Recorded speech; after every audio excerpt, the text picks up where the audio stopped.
سلام علیکم تماشابینان عزیز. امیدوارم که همگی خوب و سلامت هستید. خیلی معذرت می‌پرسم که ما امروز برنامه را از هر وقت 10 دقیقه دیرتر آغاز کردیم. 11 دقیقه این از سبب‌های تکنیکی بود. امیدوارم حضور ما را قبول میکنید. باقی با همه شما را با برنامه 60 دقیقه خیر مقدم بگویم. امیدوارم شما و خانوادان شما و نزدیکان پیوندان شما در امانی و صحت و سلامت هستم. امروز دوستان عزیز، برنامه ما یک برنامه مخصوص است که تصمیم گرفتیم با برادر ما ایرانجان یعقوب در صحبت روبرو مسئله را مطرح کنیم. موضوع هم موضوع معلوم است، در اعلام ما داده بودیم. موضوع وابسته به بازداشت شدن معاون رئیس حزب سوسیال دموکرات تاجیکستان شاکرجان حکیمov است. پیش از آغاز برنامه من از همه شما دوستان تماشاگران عزیز خواهش می‌کردم تا آبونه شدن و فکر و نظر خود را نوشتن را فراموش نکنید و همچنین کانال ما کانالی که مربوط به پیام ملی تاجیکستان است در دیگر شبکه‌های اجتماعی مثل تلگرام، تیک تاک و اینستاگرام نیز فعال هستند. در آنجا نیز می‌توانید به عنوان همین پیام لایک ما را پیدا کنید. حالا اکنون می‌رسیم به موضوع. اولا آقای لانجا را خوش آمدید میگم برنامه و خیلی خوشحالم که این تقلید ما را قبول کرده و ما میتوانیم با شما در یک موضوع روبرو درباره بازداشت شدن شکرجان حکیمی صحبت کنیم. البته خوب.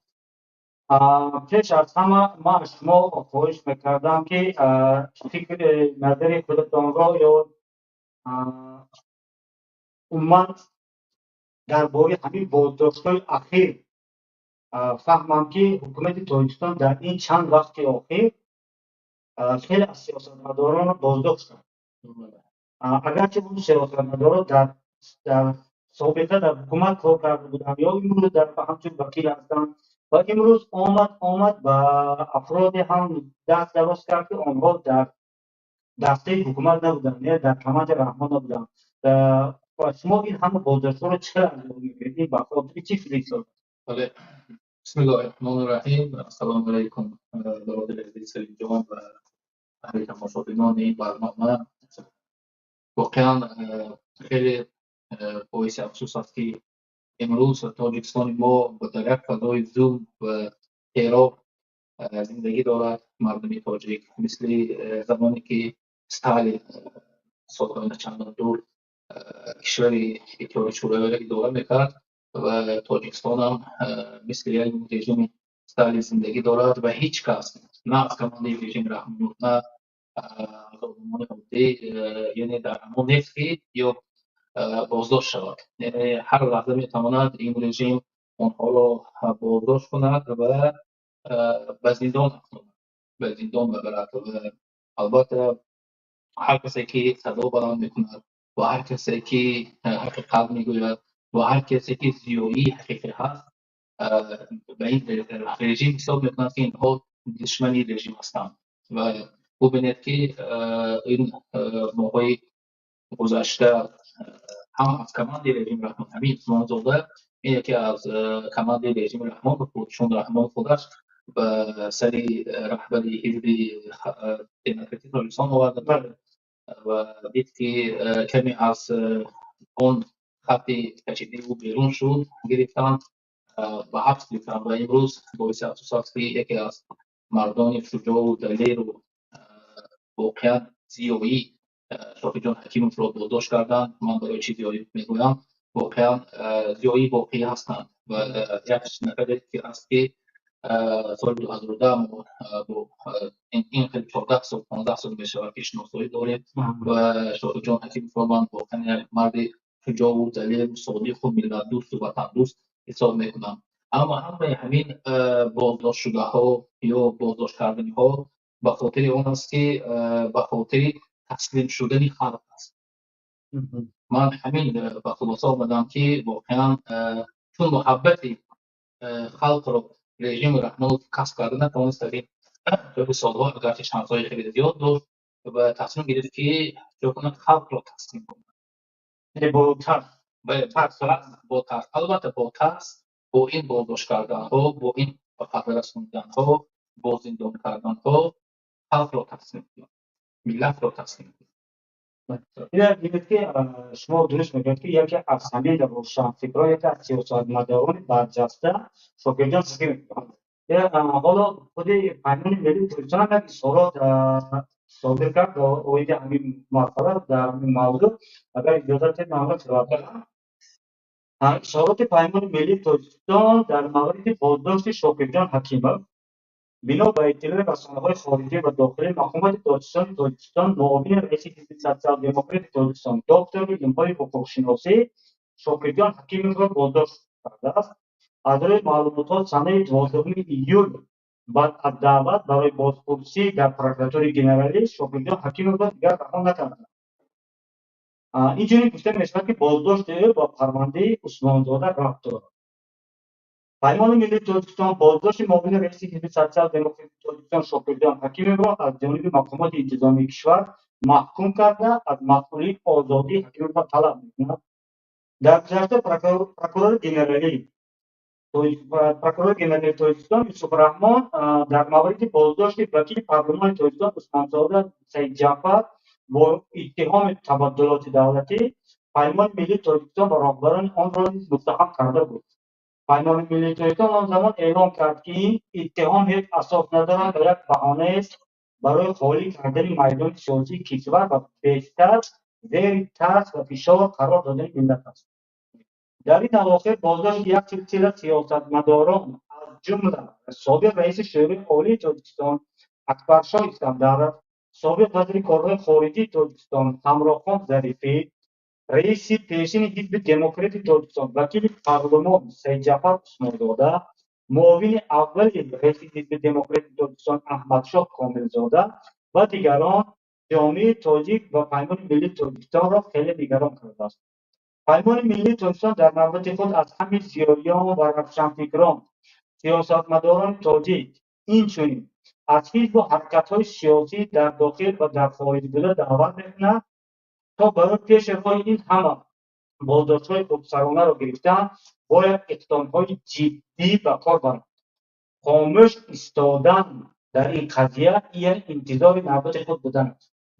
بازداشت و از صحنه سیاسی کشور دور کردن سیاستمدار صاحب اندیشه و مستقل مثل شوکیجان حکیمov برای آینده ملت و دولت تاجیکستان هلاکتبار خواهد بود. پیمان ملی تاجیکستان 18 ایول 2024 سال. این بود اظهارات پیمان ملی تاجیکستان در مورد بازداشت شوکیجان حکیمov. واقعا چه که شما گفتید حکومت با این راه نظام رحمان با این راه بخواد ترس را در دل مردم جا کنه. این را ببینید که حاضر تا همین روز امروز من سنه 20 است. 12 ایول بازداشت شده است. 8 روز است این نفر در زندان است، در محبس است و نگفتن نماند که بعد از بازداشت شوکیجان حکیمov مادر شوکیجان حکیمov از دنیا گذشتن و از فرصت استفاده بردن و همه ما از نام پیمان ملی تاجیکستان همدردی خود را به ایشان و نزدیکانشان میرسانیم. خداوند جای مرحوم مادر را جنت گرداند و به همه بازماندگانش صبر و به شوکیجان حکیمov با استاد شوکیجان آزادی را تمنا داریم. این را ببینید که امروز فرزند در زندان است، مادرش گذشته است، فرزند شاید که بیخبر باشد. تا همین روز 8 روز گذشته است از روی معلومات رسانه‌ها حالا معلوم نیست است که او را با کدام عیبنامه بردن پس زندان. این عموما خودش غیر قانونی است. بله درست. واقعا حداقل قانون معین کرده است که در طول 72 ساعت یا بازداشت شده را آزاد کنند یا ضد او هر اتهامی که هست مثلا اعلام کنند ولی وکیل داشته باشد. یعنی 72 ساعت میدونید که 3 شبانه روز میشود و زیاده از این 3 شبانه روز دو 3 شبانه روزی گذشته رفته است که این شما 8 روز گفتید به فکرم ولی 8 شبانه روز گذشته است ولی نه آزاد کردند و نه اتهاماتی که آنها ضد شوکیجان حکیمov بس کردند اعلان نکردند و این واقعا یک جنایت است، یک عمل غیرقانونی است، یک جنایت است، یک فاجعه است که امروز رژیم رحمان همیشه همین کار رو اون انجام میدهد و طلب همه این بیانیه‌های دادن پیمان ملی تاجیکستان، حتی گروه 24 و دیگر سازمان‌ها توقیع شده است که به خاطر اینکه اونها را یا آزاد کنه یا اتحاد کنه. اصلا یک جنایت است که یک متفکر یک اتیوپی که واقعا هیچ ما در عملش در گفتارش هیچ عمل جنایت هیچ دست ندیده است و واقعا یا شنیدنی و در فکر انسان نمیاد که نفر با همین جنایتی که اینها اعلام میکنن من میدونم که این با پرونده عثمانزاده همراه خواهد کرد و حداقل میتونم همیشه بگویم تا دیگر سازمان‌ها و دیگر گروه‌ها عملهای دوامی خود را انجام دهند. ولی اینجا نباید فراموش کنیم که شاکردیان حکیمov دکتر اینهای حقوق‌شناسی هستند، این معلم هستند، با حقوق‌شناسا دست نمی‌دهند. این رو امروز آمدن با این معلم با یک حقوق‌شناس رو با یک جور گناهکار کرده ایستادن. این خودش یک با منطق راست نمیگیره. اما اینه که به نظر شما چرا تا امروز در گذشته 8 روز نه مقامات یگان عیبنامه اعلام کرد، نه وکیل به پیشش در آمد، نه یگان نزدیکشان پیشش در آمد. به خاطر چی؟ چرا آنها اینقدر شاکردیان حکیم را پنهان میکنند؟ چی نظر دارید؟ آیا یگان معلومات هست در این باره که ما تخمین داشته باشید؟ اصلا واقعا نگاه کنید که وقتی عثمانزاده را بازداشت کردن بلافاصله بعد از شبانه روز بازداشت و اتهاماتی که ضد عثمانزاده بندوبست کرده بودن اون را اعلام کردن و حتی به خاطر آن که اون یک وکیلی داشته چی میگن وکیلی یعنی مسئولیتی ولی وکیل داشت و اون تکرار گنده آمد و مسئولیتی وکیلی رو غیر یعنی که چی اعلام کرد یعنی ایمونیتیتش رو بیکار کرد و در همانجا اعلام کرد و ببینید اما شاکرجان حکیم خود بعضی معلومات‌های از داخلی که ما میگیریم امروز خیلی شکنجه شده است و به خاطر آن که اون وکیلش اجازه نداد که یا وکیل گرفتن نمیتواند یا اون نزدیکانش داخل این زندان یا داخل محبس که شاکرجان حکوم در اونجا نگهداری می شود وارد شدن نمیتواند به خاطر آن که به فکر من او احتکار شده است و به خاطر همین چیز اجازه نداده ایستاده است که اون خویشاوندان انتقام رو وارد شود و البته این معلوماتی که ما از داخل میگیریم شاید معلومات عمیق نباشد ولی اگر ما منطقی فکر کنیم همیشه به همین به خلاصه میرسیم که به خاطر چی پنهان شدن پنهان میکنن و نزدیکان اجازه نیست که با فرزندشان یا با پدر یا همسرشان شوهرشان رو کار کنند ببینند از نزدیک ببینند که سلامتشان چطور است، خوراک دارد ندارد و یگان داروباری احتیاج دارد یا ندارد. چرا این هر شبانه روز خیلی زیاد از این قانون باید کرده در سه شبانه باید این معلوم شود. باید من خودم شخصا همچون نظری خودم ولی راست گپ درباره زنده بوده یا نبودن این شخص بردیدم شبهات هستند.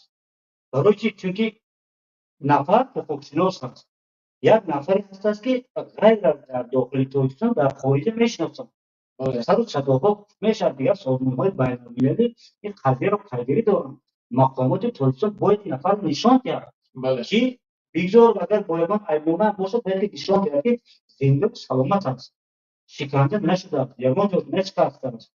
اما وقتی که 8 روز از پنهان میکنن، من تا روز دوشنبه 10 روز میشه 10 روز پنهان میدارن، اگر فردا روز دوشنبه نشان هم ندارن زنده بودن رو شبه پیدا میشه. بله این خودش این خیلی فوجیه است وقتی مقامات خودش قانون باید نیست. خیلی 100% این ورسی شما یا این تحلیل شما یا این فکر شما هم درست است و واقعا ما از همین منبر شما هم دعوت از روزنامه‌نگاران داخلی تاجیکستان و سازمان‌های بین الملل که در تاجیکستان فعالیت میبرند ما خواهش میکنیم درخواست میکنیم که با اون فعالیت‌های با اون دسته دارند یا با اون فعالیت‌هایی که خودشان دارند و میتوانند حکومت تاجیکستان رو وادار کنند که خانواده آنها وارد شود وکیل گیرند یا خود این سازمان‌ها و ژورنالیست‌ها یا روزنامه‌نگارها داخل این محبوس شوند ببینند که شاکرجان حکیم زنده هستند زنده نیستند یا شکنجه نشده است و این طلب ما از اون روزنامه‌نگارها و سازمان‌های بین‌المللی است که این فرصت را از دست ندهند چون یک شخصیت بی‌نظیر تاجیکستان در محبس است و او به همه مورد نیاز دارد. چون از این دست رژیم همه کار شدنش ممکن است. من این دعوتم رو به این روزنامه‌نگاران و سازمان‌های بین‌المللی از این منبر شما باید شما کاری سازم. این ببینید که در این اواخر چند نفر از سیاستمداران سابق را بازداشت کردند که یکی از آنها اکبرشاه اسکندر است. سابق رئیس شورای عالی تاجیکستان، یعنی میتوان گفت رئیس جمهوری تاجیکستان بود. بعدا همراهخان ظریفی وزیر کارهای خارجه بودند، ولی در وقت فعالیت وزیریش با اشتباهات راه داد، مثل چهل تقسیم کردن زمین و چین را برد دیپلمات تاجیک نامید، اما با هر حال یک دیپلمات تاجیک است. و بعدا سید جعفر عثمانزاده، حالا احمدشاه کاملزاده ژورنالیست، یک نفر فعال جامعه مدنی معاون حزب دموکرات داشت، این همه بازداشت میشوند.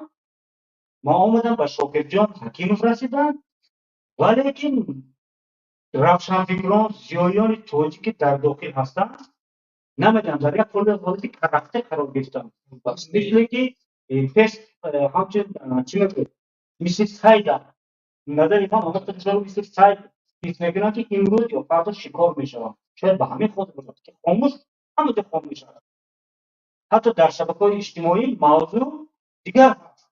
یگان نفر درباره موضوع بازداشت شدن سیاستمداران گپ نمیزند، نه از داخل نه از خارج. ولی افسوس این همین حادثه‌ای که شما گفتید بازداشت این نفرها، حتی سابق وزیر رو بازداشت کرد، وزیر کارهای خارجی همراهخان ظریفی، وزیر کارهای خارجی و وزیر تندرستی هم. وزیر تندرستی جواب شد، اگر جوابش باشد من نمیدونم، ولی به هر حال به همین پرونده عثمانزاده به اطلاع داشته باشد او رو بازداشت کردند و اندیشه من این بازداشت ها به آخر نخواهد رسید و هر کسی که خیلی گفتیم یک زیایی هست، یک روشنفکر هست، یک اینتلیکت است و نفری که به همین رژیم راضی نیست و آنها با یک چارچوبه مشخص معین میکنند که همین نفرها راضی نیست و آنها رو بازداشت میکنند و زندان، حتما آنها رو زندان میکنند. چون خیلی که همه میدونند این اپراسیون یا عملیات وارث باید انجام شود. رستم امامی جای پدرش رو بگیرد و پدر جایش رو به پسرش رستم میدهد و او میخواهد که این نفرها هیچگاه به این رستم امامی مانع ایجاد نکنند. حالا ببینید برای رستم، برای تنها برای رستم امامی باید حتما این 4 هزارها نفر باید زندان شود، هزارها نفر باید به قبر رسد، خلق مثلا تسلیم شود، خلق در ترس باشد و من نمیدونم با کدام اندیشه و کدام فکر این کارها رو عملیات رو انجام میدهد، ولی من 100% باور دارم که اینها هیچگاه موفق نخواهد شد و مثل ملت و خلق تقصیر نخواهد شد و انشاءالله اگر چند که شاکرجان حکیم را زندان میکنند، صدها شاکرجان حکیم دیگر در تاجیکستان بروز خواهد کرد. حالا اگر این گفته شما از این منطق درست میبرد، برای خاطر رستم امامی شدن رستم امامی شدن حکومت خود امام رحمان سرقانون را تغییر داد. جسیمی که به رئیس جمهوری و پرزیدنت نامزد میشد از 35 به 30 فرآمد. و حالا در خطا نکنم این رستم امامی از 35 دیگر گذشت و هر وقت به همون طلبات سرقانون دیگر راست میگیرد. این را بینید که به همین هم امام رحمان به پسرک باوری ندارد که حکومت بسپارد، شاید از همین نفرهای ترسد که کم دستی که آزاد دارن یا سواد یا چیزی در ابتدا بسید اهل علم هم. این نشان آن نیست که امام رحمان ولی او هم سیاستمدار پخته است، مثل خیلی فرسیده است، کشته است. او با فرزند خودش و رستم باور ندارد همچون یک سیاستمدار. او یعنی او اعتماد ندارد که رستم امامی کشور را اداره کردن میتواند اگر شاکرجان حکیم خواه باشد، مثال همراهخان ظریف‌ها باشد، محمد علی حکیم، بله اینها باشند یا حزب‌های مخالف باشند. حزب‌های مخالف دیگر بیرون کرد، زندان کرد، آنها که در آزادی بودن همونها را نیست حالا میبرد زندان که کسی رستم امامی برابر نباشد. اگر ما از روی این منطق بگیریم خیلی از روشنفکران تاجیک هستند که از رستم امامی خیلی دست بالا هستند، دانشجو باید اونها چیکار کنند؟ بله، یعنی که رژیم به همین خلاصه آمده است که وقتی که تو آمدین رستم امامعلی، سواد رستم امامعلی باید از این ملت و از این زیادان بالاتر باشد. یعنی که بالا کرده نمیتونه. رستم امامعلی برای بالا شدن شاید 100 سال‌ها باید خواندنش در قرآن بگیریم. حالا مثلا برای این چیکار کردن لازم است؟ سطح اینتלקتی مثلا ملت یا همون و پایان سوال می‌کنه و امروزه یعنی که رستم امامعلی با کدام معیار سواد دارد، از آن این اینتלקت زیاد ملت رو روشن میکنه اصلا رستم امامعلی بالا باشد. این یک مقال توجیهی با خاطرم آمد، یا خر پیش بار میگن یا بار پیش خر. بله دیدم که بار پیش خر نتونستن، مجبورن که خر این طرف بردن، مجبور بار سبک کنند و پیش خر بردن. بله درست میگویید و برای همین ببینید نه تنها حضور این زیایان یا روشنفکران یا نالوجنی‌ها رو یا اونهایی که مثلا سواد اونها از رستم امامعلی بالاتر، حتی که رستم امامعلی رو عثمان زاده تعریف و توصیف می‌کرد که این مثلا یک سیاستمدار جوان خوب، یک دوشنبه رو خیلی زیبا کرد، این یک آدمی کارچلان است و این و آن است، ولی با هر حال همین عثمان زاده رو هم همین توصیف و همین چاپلوسی‌ها گرفتن عثمان زاده رو حبس کردن، چون اعتماد ندارن، چون اینتלקتی بود از رستم امامعلی بالاتر بود و ببینید حالا احزاب سیاسی کیسگی خودشون را استفاده کردن.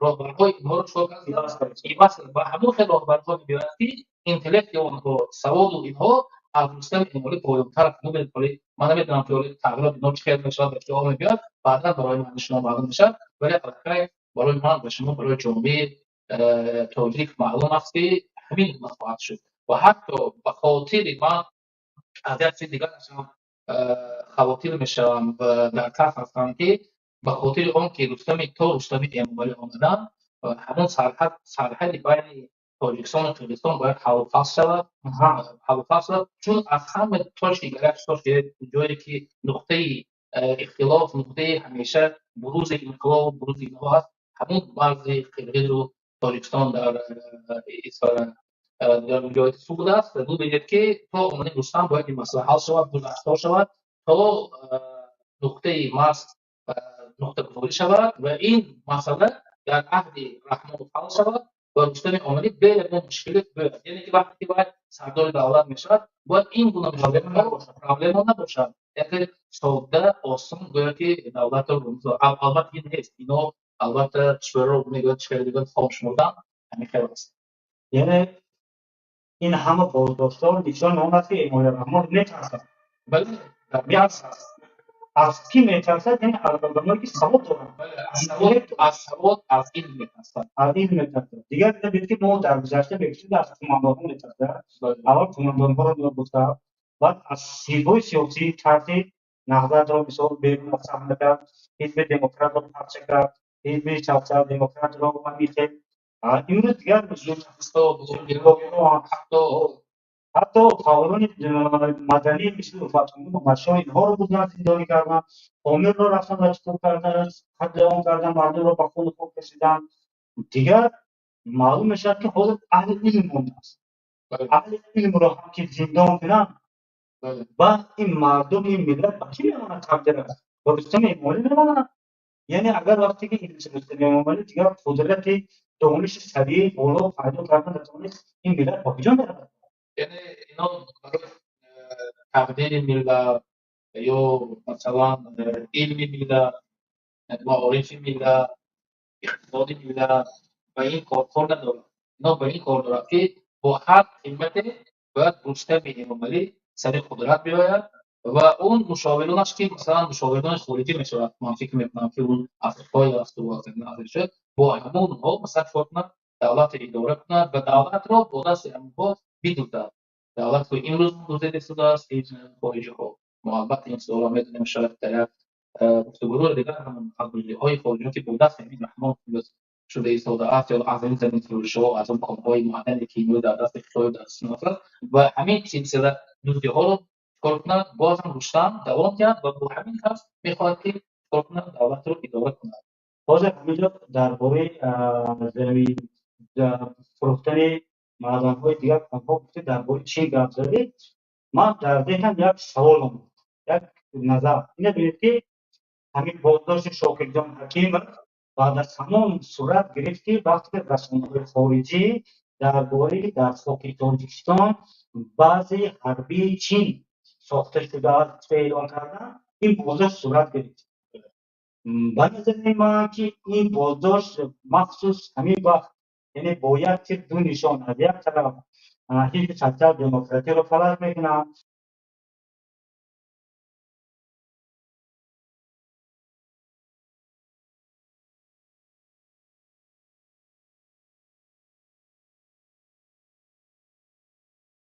رسانه‌ها بیرون شد دیگه کسی از اون گپ نمیزنه.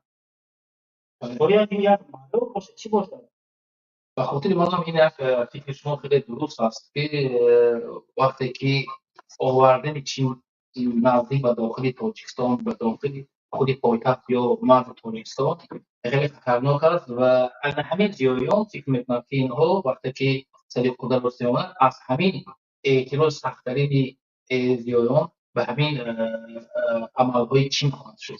من در یک برنامه هم گفته بودم که اونها به فکر من، به اندیشه من، همین خود عثمان زاده و دیگر اون سابق وزیر کارهای خارجه تاجیکستان امرخان ظریفی همیشه ناراضی از سیاست‌های تاجیکستان در مقابل خطای بود که امروز حکومت جمهوری تاجیکستان به خصوص رژیم امام رحمان و خود رحمان خیلی نزدیک به رهبریت خطای شده است و می‌خواهد که هر پارچه که در زمین در تاجیکستان هست، یعنی در مرزی که خطای می‌خواهد و حتی گرفتن باز پارچه زمین تاجیکستان در روزهای اخبار عامه خطای درج شده از سال 2021-22 و بعد از آن اخبارهایی که ما از داخل می‌بینیم روخیان گویا که عثمان زاده و امرالله ظریفی و عبیدالله فینها از همین سیاست رحمان ناراضی بوده است و سبب یکی از بازداشتن یک از سبب‌هایش از بازداشتن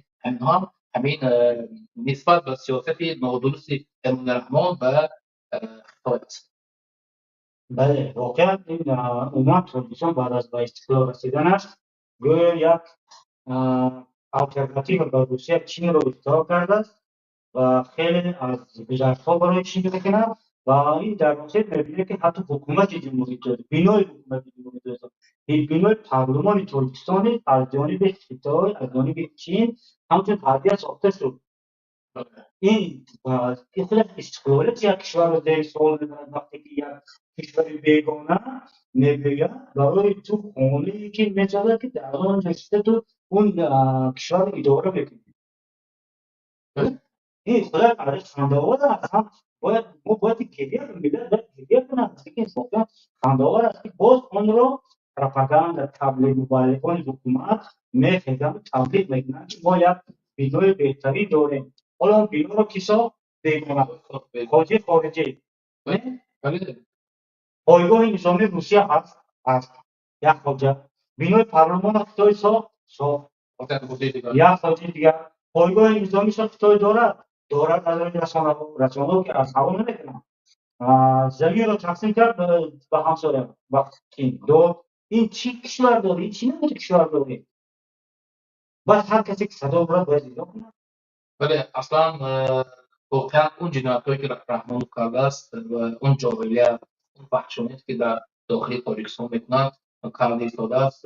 واقعا هر یک مردم عادی، از دهقان، از نمیدونم دانشجو، زیرایی، قیدی سیاسی و غیر زیرایی باید مثلا به این حکومت اعتراض کنند.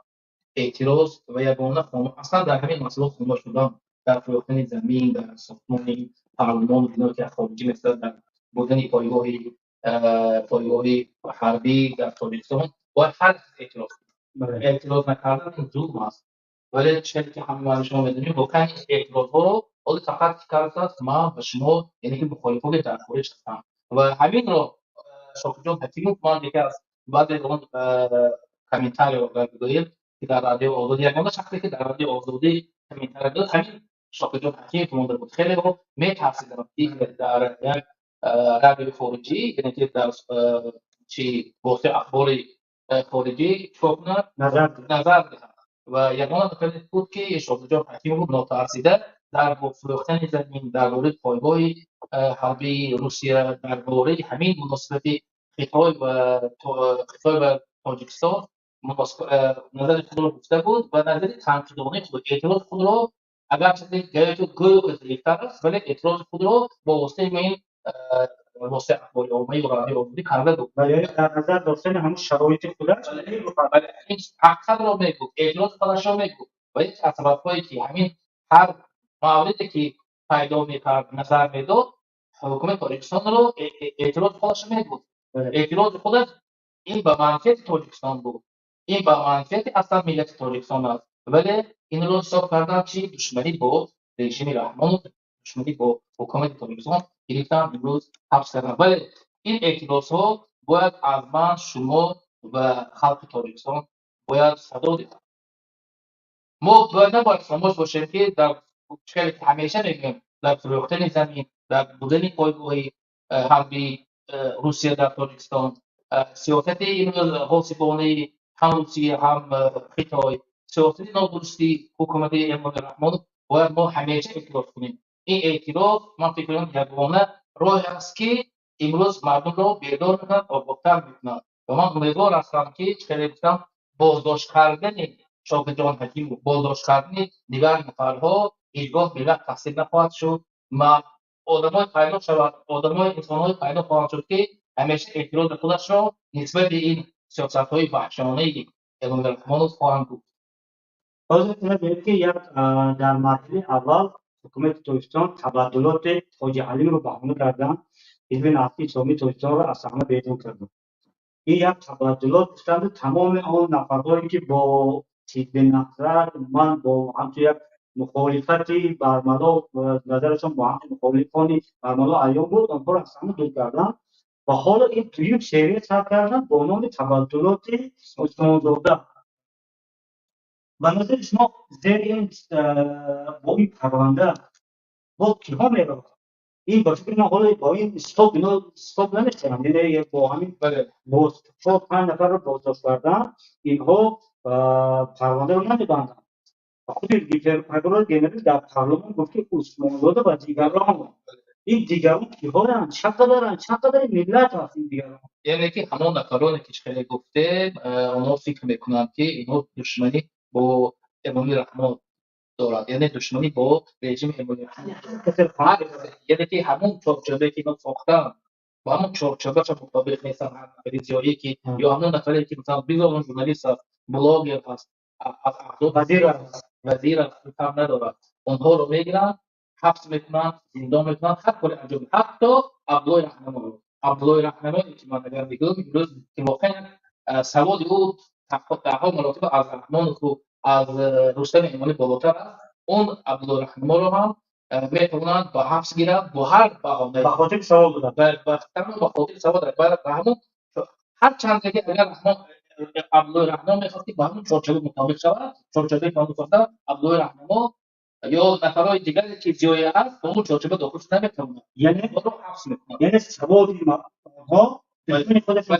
بله سواد اونها اگر در جنگ شوهر این سواد برای یک دولت، برای یک ملت گنجینه باشه، پرفکت باشه، یعنی یک چیز خوب باشه، اگر برای تاجیکستان یعنی دشمنی حساب میشه. برای تاجیکستان چی میشه؟ برای نظام رحمان، برای نظام رحمان این چی حساب میشه؟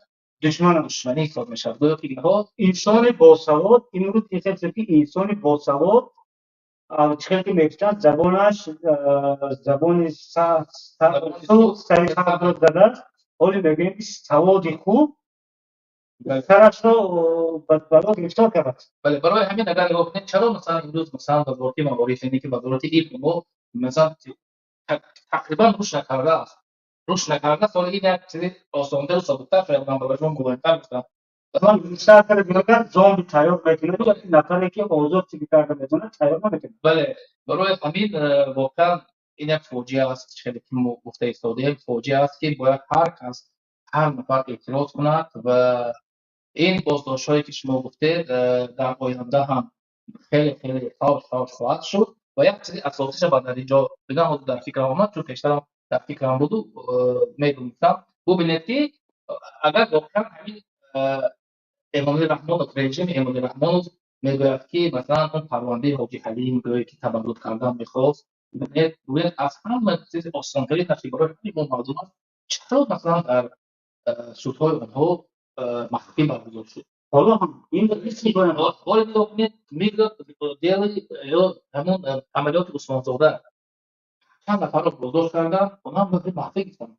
چرا ما مخفی میگه؟ واقعا اگر اینا میخواستن که اینا ملت‌کش باشن، آنها با کشتن ملت، با کشتن چند نفر میتونن که تبادل دعوت کنن. باشور نشان بدن مردم، نشان به مردم اخی مردم حرکت را مردم نشان خودش رو ببینن. ولی واقعا باشد اگر اینا اگر دشمن باشد، واقعا میخواستی تبادل دولتی کند، زیر قانون رو زیر پا کند و قانون توف کند. شما اگر واقعا این گپ در حق شما درست باشد، بگذار تا این روز چیکار کردن؟ حاجی علی یگان هیچ کس حق ندارد که اون رو چیکار کنه؟ حداقل بخشی مفاهمت‌های دادگاهی که دادگاه است برگزار شد پخش کنند. باور دارم که اونها چی نواگیری شده است بعضی چیز، ولی هیچ کس نمی‌داند که اون حالت چی بود. و این از همه چیز عادی‌ترین آسان‌ترین است که شده گفتم باید به مردم نشان بدهد اگر واقعا اونها راست می‌گویند. حالا اینجا با ما خبر دادن که برادر ما فرهاد خدایا رو در استودیو هستن، لطفا وارد کنید. اگر در استودیو باشد با ما خبر دهید. فرهاد خدایا رو از اعضایان فعال حزب سوسیال دموکراتیک دوستان، یکی از شاگردان شاکرجان حکیمov هستند. در استودیو هستن. سلام علیکم به شما و به همه بیننده شما. سلامت باشید. فرهاد صدای ما می‌شنوید؟ بله صدای شما میاد، خوب میاد، درست میاد صداتون. وابسته به همین موضوع اگر یگان سوال یگان چی باشم من آماده‌ام که پاسخ بدم. اگر سوال داشته باشه یکی سلامت اینجا. باشید. حالا شما نوشته که لطفا درباره شاکرجان حکیمov چی خبرهای در دست دارید؟ اون نفر در کدام حالت خبر دارند؟ تا جایی که من شخصا آگاهی دارم، امروز تا حال یگان ادوکات آماده نیست که از حقوق شاکرجان حکیمov حمایت کنه. یگان ادوکات در تاجیکستان زیاده از 10 تا 12 ادوکات پیش рафтагиан одамон наздикои Шокирҷон Ҳакимов ягон адвокат ба гардан нагирифтааст, ба хотири он ки парвандаи сиёсӣ аст ва фишори болои мо мешавад ва то имрӯза ягон хешовандонашон нишон шудагӣ нестанд ки дар кадом вазъият аст ва иттиҳоме ки алайҳу эълон шудааст, эълон нашудааст, номаълум аст ки ба кадом иттиҳом ӯро боздошт кардаанд. متاسفانه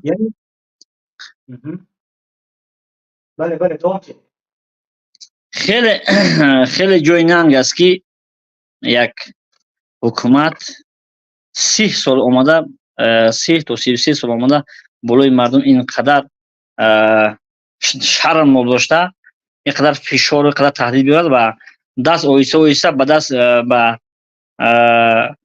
به نفرانی برساند که عموما در دولت‌های مردم سالاری این نفرها به مثل چی استفاده می‌برند، مقصد همچون نفران دانشمند و به مانند دیگر استفادهشون می‌برند. ولی در ما برعکس است. در حکومت تاجیکستان مخصوصا میپرسم خود فرضاً من شخصا خودم در این فکر هستم که آیا شاکرجان حکیمov در قید حیات هست یا نیست، چون 8 روز رو ما نمی‌بینیم، یگان خبر نیست، یگان خیشاوندش رو ندیده است. من در دلم همین خیلی شبهه دارم که مقامات او رو با او کاری کردن یا نمیتونن نشان دهند. راست گپ این معلوم نیست، برای که اون کس نشان دادگی نیستن و از بازداشت طبق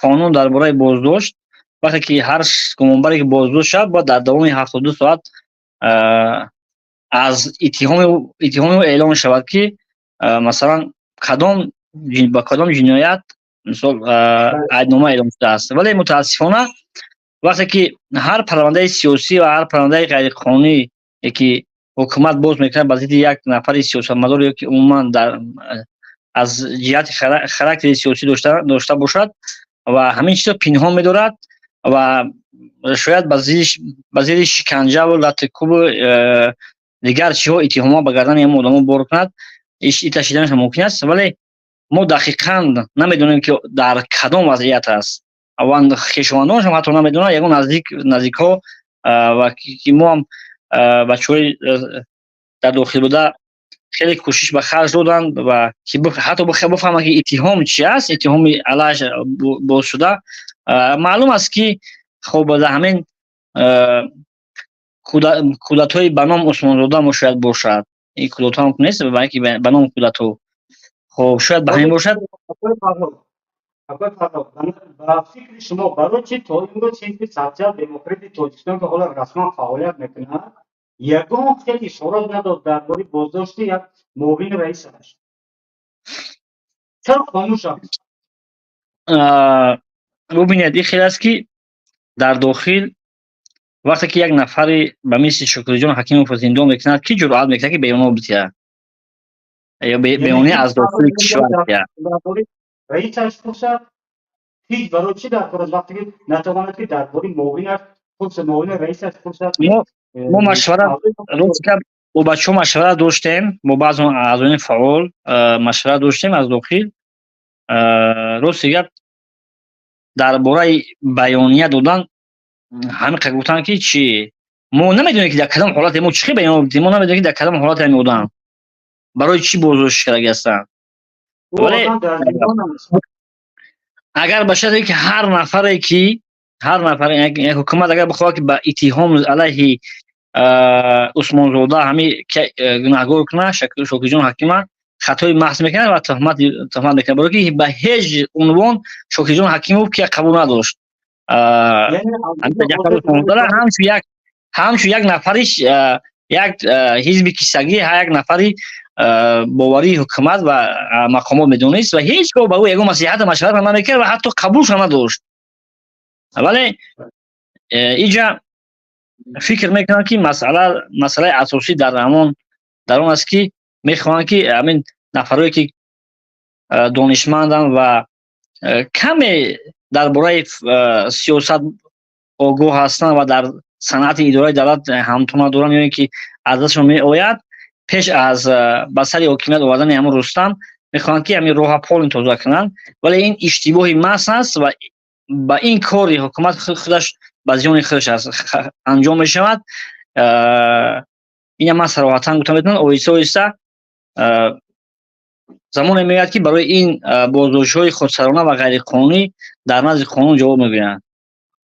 یعنی حاضر از این من خلاصه آمدم که حزب سوسیال دموکراتی تاجیکستان امروز از اظهارات دادن با آن خاطر خودداری میکند که شاید به خودش ضرر رسد.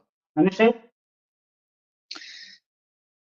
با من گفتن که ما نمیدونیم که باید در کدام حالت هست و اتهامش چی است و بازداشت شدنش هم معین نکردیم میگویم. ولی من خواهم معین کردم انیق بازداشت است، انیق شکری جان حکیم در بازداشت قرار داده است و اتهامش نامعلوم است.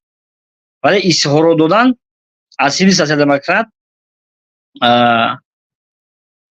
به خاطر آن گفتن ندادیم که به همون خاطر که ما نمیدونیم که در کدام حالت قرار داره وضعیت، ولی باید بتونن بچه‌ها اظهارات پخش کنن.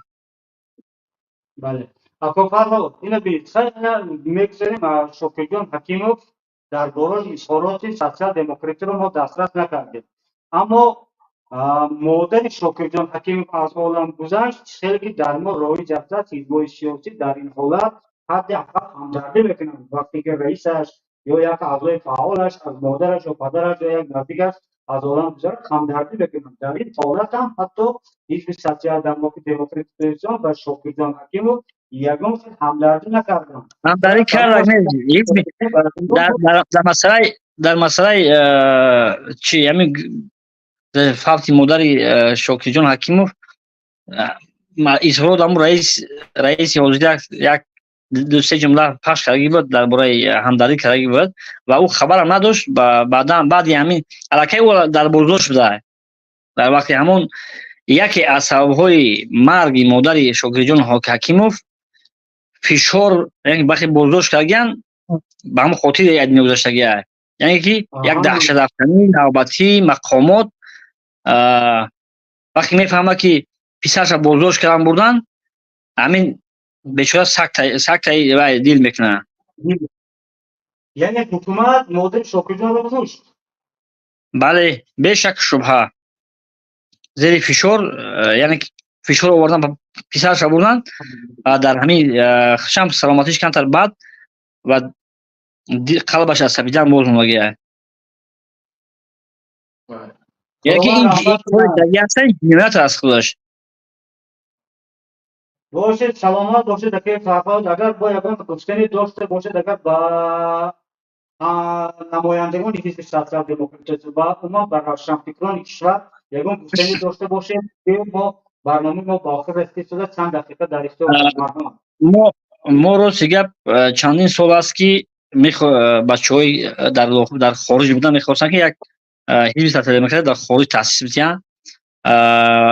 علل خصوص استاد شکیجان و صالح حکیم راضی نبود، به خاطر آنکه ما فعالیت رسمی داریم در این داخل و بعضا بچه‌ها داخل وای نبودن، راضی نبودن و ما اکنون مجبور شدیم، بچه‌ها مجبور شدیم که ما تأسیس بتیم در خارج، یک شاخه حزب سیاسی دموکرات در خارج تأسیس بتیم و فعالیت‌های امروزه حکومت که همش از جنایت عبارت هست، یعنی که بازی آنها باز از کار از نو شروع کنیم و علاقه این تصمیم در بین بچه‌های در خارج بوده تصمیم گرفته شده است. بعد از بازداشت اگر رهایی نکن، ما در خارج تأسیس میدیم حزب سیاسی دموکرات و باور داریم که کاری کردن میتونیم علیه جنایت‌های رژیم امروزه. بهترین این بچه که من ایده خوب است که تأسیس حزب سیاسی دموکراتی ترکستان در خارج به منطق ملت خواهد بود. اون صدایی که حزب سیاسی دموکرات در داخل گفتن نمیتوانید، در خارج حتما که شما دوستان و برادران میگویید. بهترین سلامت باشید. اگه خیلی خوشحالم که تکلیف ما رو قبول کردید.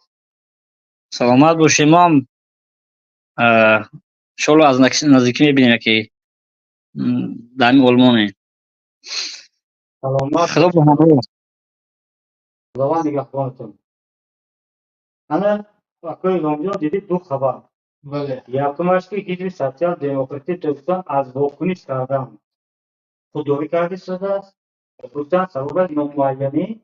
و دویمش افرادی که در خارج هستند از حزب سیاسی دموکراتی ترکستان در واکنش به دستگیر شدن شوکیجان حکیمov میخواهند شوقه در خارج تأسیس کنند. بله.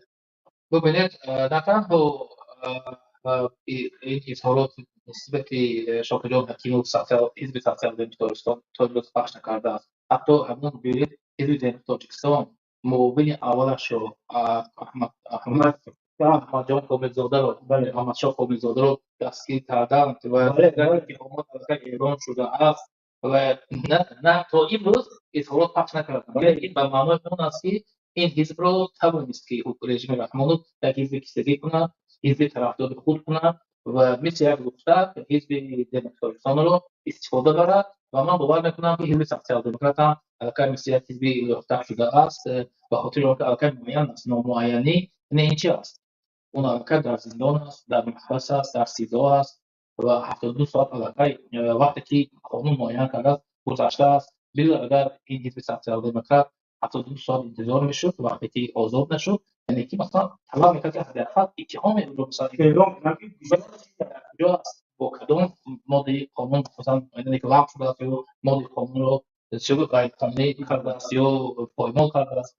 خدا اتهام رو طلب میکردن که این اتهامش نسبت به شاهجان حکیمov رو اعلام کنند. این اظهارات نیست، یعنی که معلوم است، از پیش هم معلوم است بود که یک نفر آوردن به رئیس حزب سیاسی دموکراتستان که برای جامعه معلوم نبود، معروف نبود. اون با یک تبادلات حزب سیاسی دموکرات رو 2 سال پیش و 3 سال پیش انجام دادند و این حزب رو حزب گفتگی کردند. ولی این ایده و این چیزهایی که امروز فرهاد جان گفتن خیلی درست است. اما یک چیز هم برای شما، یک نکته دیگر برای ما وقته، یک چیز دیگر هم میگم که شاکرجان حکیمov چون بعضی نفرهایی که صحبت میکرد مثل فرهاد یا مثل دیگرها نفرها دعوت میکردن که به چی بیرون، یعنی که به خارج از کشور بیرون شود، از تاجیکستان برآید. بله. اگر بگم ولی خودشون موضوع نمیشن، اگر خودشون بدونن که با این فکرشون، با این سوادشون، با این علمشون زندان میشه، بازداشت میشه، یعنی که تنها به خاطر مادر بیمارشون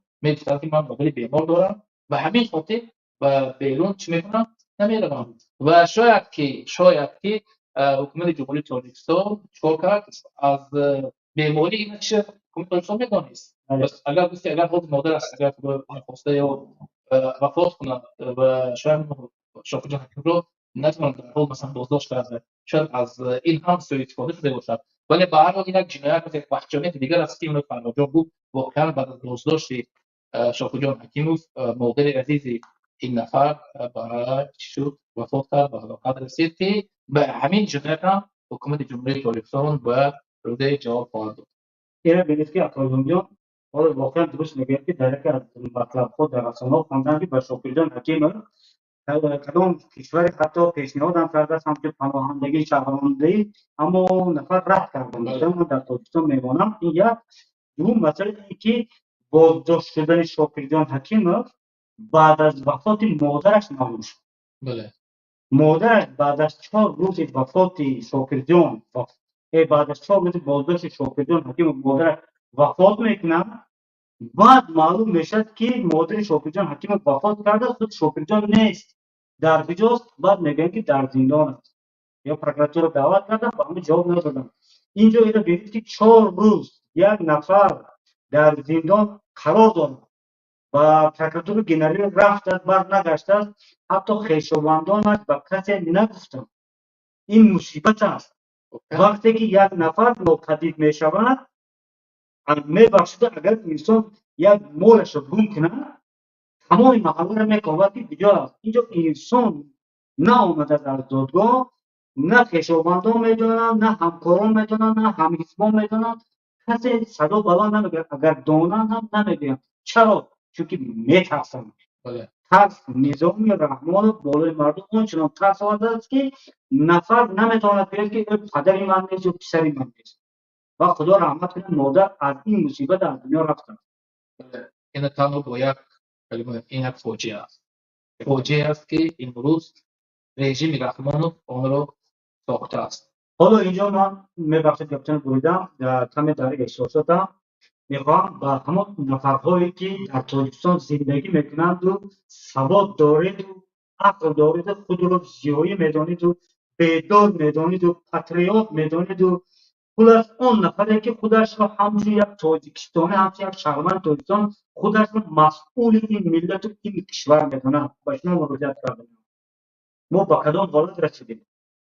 بگذار ما مخالفا بدیم، اما شما چیکار کردید؟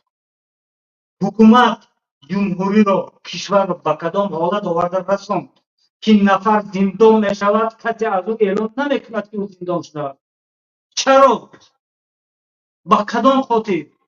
ترس دیگه آیا دیگر پاسخ داره؟ فقط ترس از جانتون، ترس از مالتون، ترس از منصبتون، ترس از همون نزدیکانتون. نمیدونم از همین ترس سبب شد که ما با مصیبت گرفتار شدیم. سبب همین ترس شد که ما امروز کشور به این حالت آمده رسید که یک نفر زندان میشد و دیگر خاموش. عزیزان دل، زنده شویتون، بیدار شویتون. فردا نوبت شما است اگر امروز خاموش هستید. همین بود گفتنی که امروز ما میخواستیم بگیم. از اینجا از برادر یلمازان خیلی هم می‌داره میکنن که با این برنامه را هم در یک جایگی واقعا با تیم اپراتوران ما در یک خانه توانستیم روی کار کنیم. اگرچه یک 10 دقیقه دیر کرده باشم، به هر حال از شما می‌داری میکنم و دیگر دوستان برادران اینجا با کامera در دستم می‌داری خود را میرسانیم. و در آخر گفتنیم که میخواهیم برنامه‌ها را تشکیل کنیم که درباره خبری لیک باشد. باور کنید روز شنبه نزدیک شود من در دینم کمتر خراف می‌آید که من با درباره کدام مصیبت با گپ زنم. اونقدر اینها بسیارم. برادران عزیز، خواهران گرامی، برای کشور، برای ملت، برای آینده خود کاری کرده باشیم تا از این فاجعه، از این دهشت خلاص شویم. باقی خداوند نگهبانتون تا برنامه آینده.